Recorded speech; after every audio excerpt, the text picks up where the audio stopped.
여러분, 이번에는 영화를 몇 개 소개해 드릴까 합니다.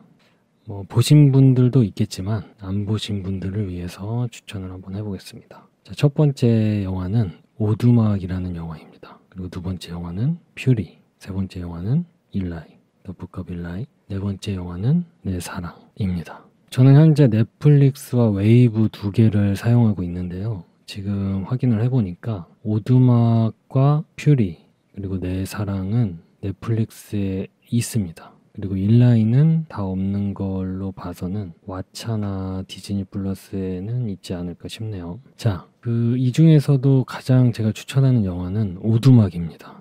보신 분들 많을 것 같은데 안 보신 분들을 위해서, 많은 사람들이 세상을 살면서 언제나 마주하게 되는 질문이 있죠. 그것이 이제 바로 말할 수 없는 고통으로 가득한 이 세상에 신은 도대체 어디서 뭘 하고 있는 건가? 이런 질문에 대한 대답을 찾습니다. 사실 찾는 사람들, 즉 그런 생각을 하는 사람이라도 있으면 다행이긴 한데요. 슬픈 현실은 사실 그런 생각을 하는 사람 자체가 없죠. 그러니까 아예 관심이 없죠. 아무튼 만약 여러분 중에서도 이런 의문에 고통을 받고 있다면 이 영화를 꼭 보시기를 추천합니다. 이 영화에 대해서 짧게 좀 소개를 해드리자면, 오두막이 영화의 원작자인 이제 윌리엄 폴 영이라는 사람, 그 사람이 이제 캐나다 태생인데 부모님이 선교사예요. 그래서 부모님들이 활동하던 뉴기니에서 어렸을 때 자랐어요. 근데 그곳 원주민들에게 어렸을 때 성폭행을 당했던 경험이 있다고 하더라고요. 그래서 윌리엄 폴 영에게 오두막이라는 곳은 모든 비밀과 아픔 그리고 치욕적인 기억들을 묻어두는 마음속 깊은 곳을 상징을 한다고 이야기를 합니다. 이 작가는 6명의 자녀를 두고 있는데요. 그 자녀들에게 선물을 하기로 마음을 먹고 선물로 이 책을 쓰기 시작을 한 거예요. 그래서 2005년도에 책을 다 쓰고 주변 사람들에게 15권을 복사해가지고 복사본을 돌린 거예요. 근데 이제 그 책을 읽은 사람들이 이 책의 내용이 너무 좋으니까 이 윌리엄 폴 영에게 강하게 권유를 하기 시작한 거예요. 이거는 이제 책으로 내야 된다, 이렇게 권유를 한 거죠. 그래서 이제 그 권유에 못 이겨서 출판사를 찾기 시작을 하는데 보내는 출판사마다 계속 퇴짜를 맞은 거예요. 근데 이제 그거를 지켜보던 친분이 있던 2명의 목사가 우리가 그냥 출판사를 냅시다, 이제 이렇게 결정을 하고 아예 출판사를 만들어서 책을 펴낸 거예요. 근데 이게 냄과 동시에 입소문을 통해서 베스트셀러가 되거든요. 그래서 지금까지 미국에서만 최소 약 1000만 부 이상이 팔렸다고 알려져 있고요. 그리고 2008년도에 뉴욕타임즈 베스트셀러 1위에 올라가서 79주 동안 그 1위 자리를 지켰다고 합니다. 그리고 또 재밌는 사실은 직접 출판사를 차려서 책을 판매한 돈으로 이제 영화를 만든 겁니다. 주연 배우에는 우리가 영화 아바타 주인공으로 익숙한 샘 워싱턴과 항상 크리스찬 영화에 빠지지 않고 등장하는 배우가 있어요. 옥타비아 스펜서라는 이제 여자 배우가 출연을 합니다. 혹시 생각지도 못한 일로 사랑하는 사람을 떠나보내야만 했던 분들이 계시다면 꼭 이 영화를 보시기를 추천드리고요. 이 영화에서 주인공인 맥은 한 명의 아들과 2 딸을 둔 아빠로 나옵니다. 그런데 어떤 사건으로 인해서 정말 눈에 넣어도 아프지 않을 막내딸을 성폭행과 살인사건으로 잃어요. 그렇게 딸을 잃은 뒤에 하나님을 욕하고 등을 돌려버립니다. 그리고 그 이후로 정말 페인처럼 살던 그는 신기한 경험을 하게 되는데, 딸이 살해당한 그 범행 장소인 그 오두막에서 하나님을 만나게 됩니다. 영화에서는 파파라고 하거든요. 그러니까 자기 아내가 하나님을 부르는 애칭이 예전부터 파파거든요. 그래서 이제 그가 어떡하겠어요.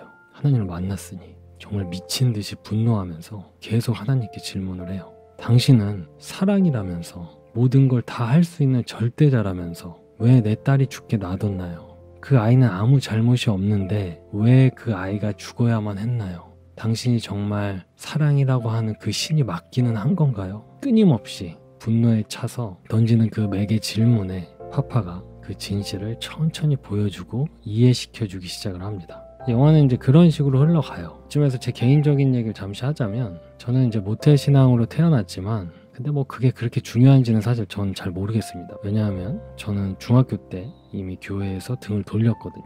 사실 다니는 동안에도 하나님을 믿은 적이 없었습니다. 그냥 부모님이 교회에 끌고 가니까 억지로 갔었죠. 그렇게 오랫동안 교회 근처도 안 갔습니다. 근데 그렇게 제가 커서 이제 군대에 갔어요. 27살에 갔으니까 좀 늦게 갔죠. 저는 이제 군대에서 훈련하다가 다쳐가지고 이제 수술하고 군병원에 입원을 했는데요. 그때 저를 전도하기 위해서 아주 예전부터 부단히도 애를 쓰던 부부가 있었어요. 물론 지금도 같이 신앙생활을 하고 있고요. 아무튼 그 부부가 제가 입원해 있는 병원에 와서 오두막이라는 책을 선물해 주고 갔습니다. 근데 저는 그때 그 책을 보지 않았어요. 근데 또 재밌는 것은 제가 군대 가기 전에 제 작업실에 그 부부가 찾아와서 C.S. 루이스의 순전한 기독교라는 책을 선물해 주고 간 적도 있었어요. 근데 그때는 이상하게도 제가 그 책을 읽었었습니다. 그러니까 순전한 기독교라는 책은 읽었는데 오두막이라는 책은 안 읽은 거죠.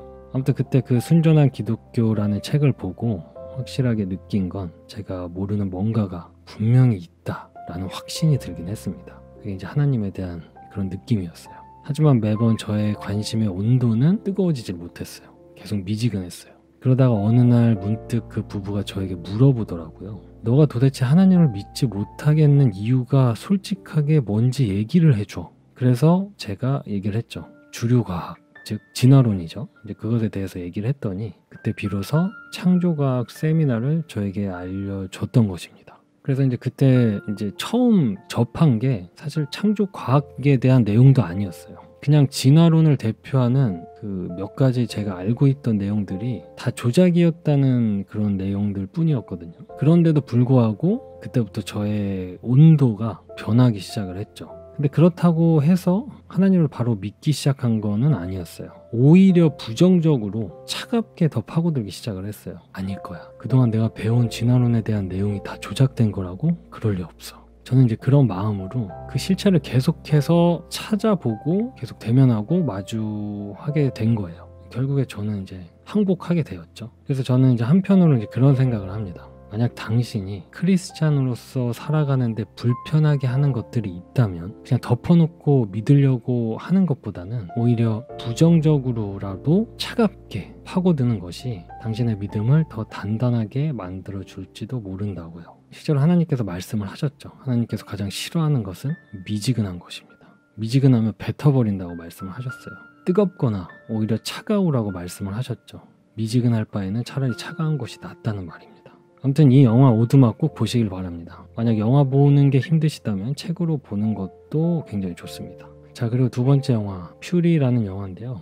이 영화는 이제 2차 세계대전의 어느 한 전차부대의 군인들의 이야기인데요. 크리스찬인 군인이 전쟁에 참여했을 때 느끼는 여러 가지 감정들을 아주 잘 표현하는 영화라는 생각이 들어요. 이 영화의 주연은 자그마치 브래드 피트입니다. 꼭 크리스찬이 아니더라도 너무너무 감동적인 이야기입니다. 실화를 바탕으로 만들어지기도 했고요. 꼭 보시길 바랍니다. 자, 그 다음 영화는 일라이, 더 북 업 일라이라는 영화입니다. 이 영화는 실제 독실한 크리스찬으로 알려져 있는 배우 덴젤 워싱턴이 주연으로 나오고 내용에서 우리가 익숙하게 알고 있는 게리 올드만이 악역으로 나옵니다. 이 영화는 완전한 픽션의 영화고요. 하나님의 심판이 있었죠. 이제 첫 번째 심판이 대홍수 심판이고, 그리고 두 번째 불의 심판을 받고 난 다음에 그 다음의 상황을 연출한 영화입니다. 이 영화는 반전의 반전을 거듭하는 영화이기 때문에 스포가 될 수도 있으니까 제가 여기까지만 하겠습니다. 자, 그리고 마지막 영화 내 사랑 마우디입니다. 이 영화 역시 실화입니다. 이 영화는 딱 크리스찬의 요소가 직접적으로 들어가 있지는 않지만 제가 개인적으로 항상 생각하던 사랑의 방식이 너무나도 그대로 들어있어서 추천하게 되었습니다. 제가 출석하는 교회가 출석 성도분이 30명도 안 되는 너무 작은 교회거든요. 너무 작은 교회지만 말하면 누구나 알 법한 유명한 분들이 되게 많이 출석하고 계세요. 이제 그 중에는 엄청 유명한 배우들을 잔뜩 거느리고 있는 기획사 대표님도 계시는데요. 근데 그 형을 통해서 그 형 회사에 있는 배우들이 자꾸 교회에 출석을 하기 시작을 하더라고요. 그래서 저희 교회에 유명한 사람들이 많게 된 거기도 합니다. 그래서 제가 그 형한테 물어봤어요. 형 회사 배우분들이 막 계속 교회에 출석을 엄청 하시는데 도대체 형 회사에서 어떤 멋있는 대표이길래 이런 거야? 이렇게 물어본 거죠. 그랬더니 그 형이 그렇게 얘기를 하더라고요. 나도 신기해서 배우들한테 물어봤더니 다들 하는 말이 뭐냐면 이상하게 자기 주위에 너무 좋은 사람들은 하나같이 다 크리스찬이라는 거야. 그래서 회사 대표가 교회를 아주 열심히 다니니까 다들 대표가 교회 열심히 다니니까 나도 대표가 다니는 교회나 한번 같이 가볼까 해서 나온 거더라고 라고 말을 하더라고요. 여러분, 대단한 영향력을 가진 사람들한테 유명한 크리스찬, 그런 사람이 꼭 될 필요가 없다고 저는 생각을 합니다. 그저 바로 내 옆에 있는 그 사람이 보기에 가장 빛나는 사람이 되는 것이 가장 위대한 크리스찬이 아닌가 싶습니다. 이 영화가 담고 있는 메시지가 그런 느낌이에요. 제가 이제 이 영화를 보면서 그런 느낌을 받아가지고 이런 말씀을 드리는데, 어쨌든 이제 이 영화의 주연은 무려 에단 호크가 주연입니다. 그리고 아내에게 폭력 또는 언어 폭력을 썼거나 쓰시는 남편분들, 혹은 남편에게 그런 폭력을 당하신 분들이 이 영화를 보면 아마 눈물을 참을 수 없을 겁니다. 오해는 하지 마세요. 폭력적인 영화는 아닙니다. 아름다운 영화입니다. 더없이 믿을 수 없는 것은 이 영화도 실화라는 게 참 믿을 수가 없는데요. 꼭 보시길 바랍니다. 아무튼 이렇게 4편의 영화를 추천해드렸는데요. 가끔씩 추천할 만한 영화가 생각나거나 책이 생각이 나거나 이러면 또 제가 영상으로 같이 나누겠습니다.